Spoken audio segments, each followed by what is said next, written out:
Bom, então vamos lá, pessoal. Prosseguindo aqui, se você não viu a primeira parte da instalação, vê aí se eu deixei no card, né? Veja a primeira parte aí, de como que eu cheguei aqui, tá? Esse vídeo é a cereja do bolo. Eu quero explicar como que a gente vai fazer uma instalação, né, de modo avançado, né? Eu vou explicar um pouco sobre tabela de partição e sistemas de arquivos. E eu vou tentar explicar isso de uma forma mais simples para que o usuário leigo consiga entender. Eu vejo muitos tutoriais aí pela internet explicando, né, pro usuário vir ali, apagar o disco inteiro e instalar o Linux. Se você clicar ali em instalar, e aí ele vem aqui e te dá essas informações que às vezes não ficam muito claras, né, para o usuário normal, o que vai acontecer, né, o usuário que não tem tanta experiência. E aí o cara pode de repente tá apagando ali o HD dele, formatando, né, e perdendo alguns dados que eventualmente ele não queira perder, né? Então se você então eu vou explicar um pouquinho como que a gente vai fazer da forma avançada, tá? E aqui no meu caso, o meu disco é novo, tá? Então ele só apareceu essa opção e essa segunda, né? Se caso você já tiver um outro sistema instalado, ele vai aparecer aqui mais uma opção, instalar Linux ao lado do Windows, caso você já tenha o Windows, ou caso você já tenha outro Linux também, ele vai dar algumas opções aqui. Tá? Então, a primeira coisa que eu vou falar é sobre o que é tabela de partição. Então, aqui eu vou no Gparted, abrindo aqui o Gparted, né, com o meu disco aqui, ó, não tem nenhum particionamento ainda feito, tá? Particionamento é uma coisa e tabela de partição é outra. Se eu vier aqui em Device e criar aqui, ó, criar New Partition Table, que seria a nova tabela de partição. Então, só para vocês entenderem, né, o que é. Bom, aí aqui existem vários formatos de tabelas de partição. Tá? O mais usado hoje em dia é o GPT, mas o MS-DOS foi muito usado, né? Aí tem aqui para Atari, AIX e diversos outros formatos. Eu não vou entrar muito em detalhes porque a ideia desse vídeo é explicar para vocês. Uso o GPT, ele é uma partição que aguenta, que suporta dispositivos de armazenamento HD com vários teras aí, né? Por exemplo, e formatos mais antigos, né? MS-DOS, né? Que é o também conhecido MBR, né? Já não tem tantas capacidades quanto o GPT. Então, vocês podem fazer por aqui. No meu caso, eu vou fazer pelo instalador do sistema, porque algumas distribuições não têm o Gparted. Então, eu vou aqui em opções avançadas, clico lá em continuar. No meu caso aqui eu já até tinha criado aqui uma tabela de partição, né? Mas vamos lá. Então, se vocês tiverem mais de um dispositivo, tem que tomar cuidado aqui com essa linha aqui. Você clica ali e aí aqui aparece uma lista de todos os seus dispositivos que estão conectados. No meu caso, eu só tenho esse cara aqui conectado, então eu não vou ter uma lista aqui. Se caso vocês não tiver aparecendo de vocês espaço livre, né? Porque no meu caso eu já criei uma tabela de partição. Se caso não tiver aparecendo, vocês vão criar aqui, clicar aqui, né? Vai dar o continuar, que ele vai criar aqui uma nova tabela de partição. Aí sim vai aparecer essa linha aqui para vocês, que é o espaço livre, em que de fato a gente vai criar a formatação do sistema de arquivos.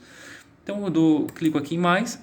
Bom, a primeira formatação aqui que eu vou criar é a formatação EFI, que é normalmente utilizado nos sistemas UEFI mais modernos.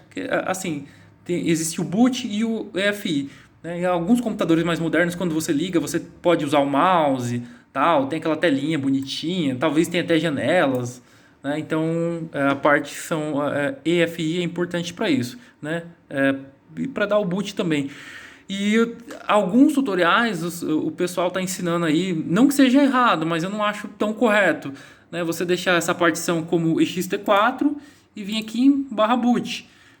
Pode ser usado assim, tá? Mas você tem que identificar, aqui onde ele vai gravar os arquivos de inicialização do sistema ali, né? Eu não recomendo tanto porque o ext4 é uma partição um pouco perigosa para você. Ela é mais lenta, né? Cluster, que é a unidade de armazenamento, né, da ext4, é um pouquinho maior por ter o journal, que o journal, para vocês entenderem, é uma lista de tudo que está acontecendo, entendeu? Não é de fato o arquivo, mas ele fala, olha, foi copiado, foi isso, enfim, é uma lista para vocês entenderem de uma forma mais simples. Então, assim, você não tem necessidade na partição de boot, né? Você tem que gravar direto, de uma forma mais rápida, né? E o XT4, por ele ter esse tamanho maior, né, de espaço de gravação, né, por cluster, né, você tem um risco ali de perder dados. Então, vamos supor que cai sei lá, cai energia, enfim. E aí, você usando o XT4 pode dar diversos erros aí na parte do boot. Então, eu não recomendo tanto. Eu recomendo que vocês...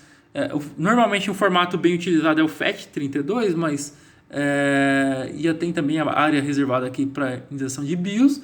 Mas assim, de fato aqui vocês, como os sistemas mais modernos são em formato UEFI, não que não utilize BIOS ainda, o UEFI foi feito para substituir a BIOS, tá? Mas vocês clicam aqui, né, em EFI e aí dá OK, certo? A área de BIOS ali não tem necessidade de criar aquela outra partição. Bom, então vamos lá. Aí ele já criou aqui a minha partição EFI, tá? E aí ele já me deu ali 1 mega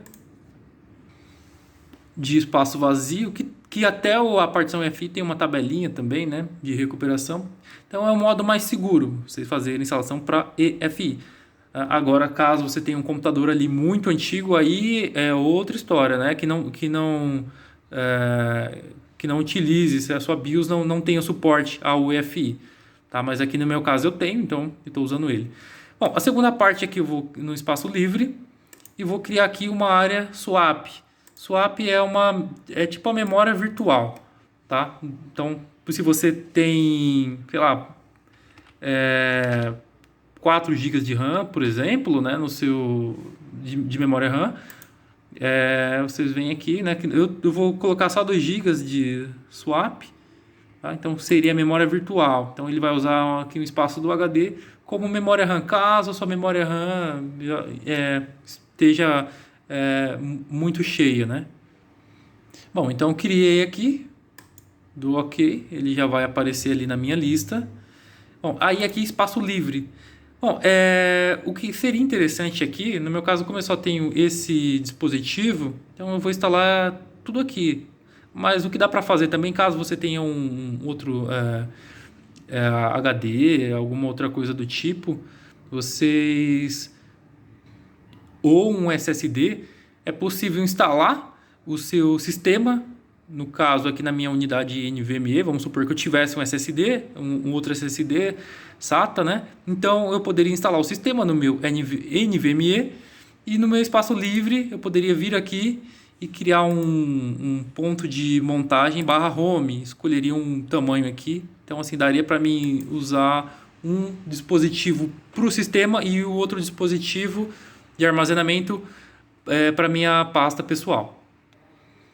Então eu vou aqui criar, no meu caso, como eu vou usar tudo junto, eu vou colocar um ponto barra, onde vai ser o meu sistema, e lá dentro ele já vai criar o meu /home, vai ficar tudo junto mesmo, por enquanto aqui no meu caso, aí agora sim, eu recomendo vocês deixarem no XT4, né, e ele tem o Journal, que é aquela lista que eu expliquei para vocês. Depois eu posso falar sobre os outros formatos, né? Tem o BT, RFS, que é um formato que veio para substituir o ext4. ext2 ele já não tem, ó, o Journal. Então o mais recomendável mesmo é o ext4. Posteriormente eu posso fazer um vídeo explicando melhor, né, sobre a diferença entre eles e as vantagens e desvantagens desse sistema aqui. Bom, mas vamos para o mais comum aqui, né? O ext4, que é o mais recomendável, é mais fácil vocês terem uma recuperação de arquivos, é um sistema de arquivos mais consolidado. Então, por isso que eu recomendo ele. E não só eu, como a maioria do pessoal recomenda. Olha lá, então ele já me deu aqui, está bem pequenininho aqui em verdinho, não sei se dá para ver. Então aqui é a minha partição EFI, a minha partição swap, e aqui todo que está em laranja, né, é o meu onde vai ficar de fato o meu sistema e meus arquivos. Tá? Se eu clicar aqui em instalar agora, ele vai instalar. Porém, antes eu vou fazer mais uma explicação aqui. Vou voltar lá, só para vocês entenderem. Alguém pode ter ficado com dúvida aqui, ó. Por que eu não comentei sobre funcionalidades avançadas? Eu vou comentar agora, tá? Isso aqui não tem nada a ver com aquilo lá que a gente estava fazendo. Aqui no caso a gente pode usar LVM. Isso daqui seria para, vamos supor, você tem dois HDs, ele reconhece como um HD só. Não é RAID, tá? RAID é um sistema de segurança que você usa dois HDs como se fosse um só, né? Vamos supor que eu tenho dois HDs, né? Ele vai entender como se fosse uma coisa só, ele vai sempre estar fazendo uma cópia. Então, no caso do RAID, se você perder um, né, você não perde seus dados, ele mantém uma cópia nos dois. Tá? Isso aqui não é. Isso aqui, no caso, você pode usar o LVM e o RAID. Então, voltando lá em opções avançadas, aqui vocês podem deixar, se tiver marcado isso daqui, ele vai fazer uma formatação. E aí você vai clicar em instalar agora. E ele vai avisar aqui o que vai ser feito. E aqui ele está falando que as seguintes partições aqui vão ser formatadas. No meu caso é isso mesmo que eu quero. Dou em continuar. E aí, agora eu prossigo com a instalação normal. É só você preencher suas informações e terminar de instalar. Beleza? E aí